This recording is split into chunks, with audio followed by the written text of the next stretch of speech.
faith every day, late at night, not okay. All I want, and I pray.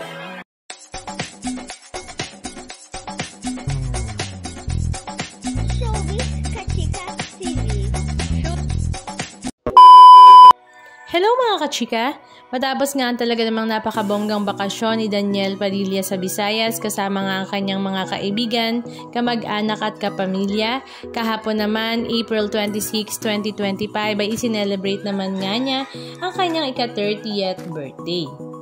Kahapon nga April 26, 2025 ay 30 years old na si Daniel Padilla at nagkaroon nga siya ng surprise birthday celebration na handog nga sa kanya ng kanyang mama na si Queen Mother Carla Estrada. Talaga namang nagulat nga si Daniel Padilla sa kanyang pa-surprise birthday party dahil naroroon nga ang kanyang tatlong kapatid na sila Jose, Carlito, Carmela at Maggie. At syempre, dumating rin nga ang kanyang papa na si Romel Padilla.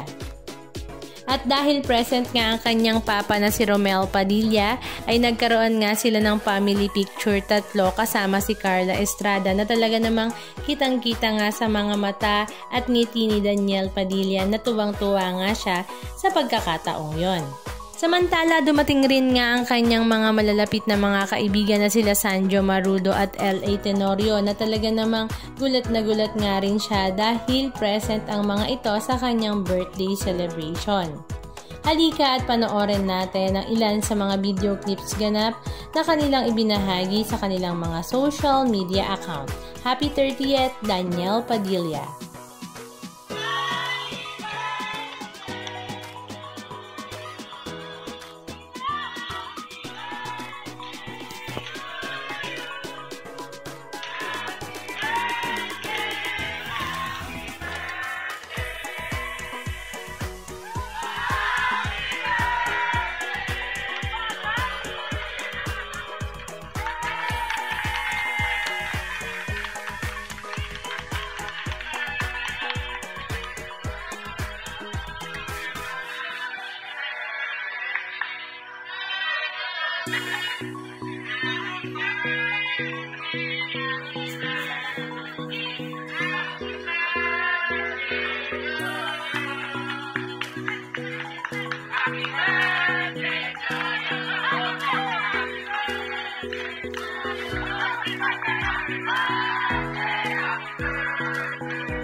Anong masasabi nyo mga kachika? Just comment down below. And please don't forget to subscribe. Thank you!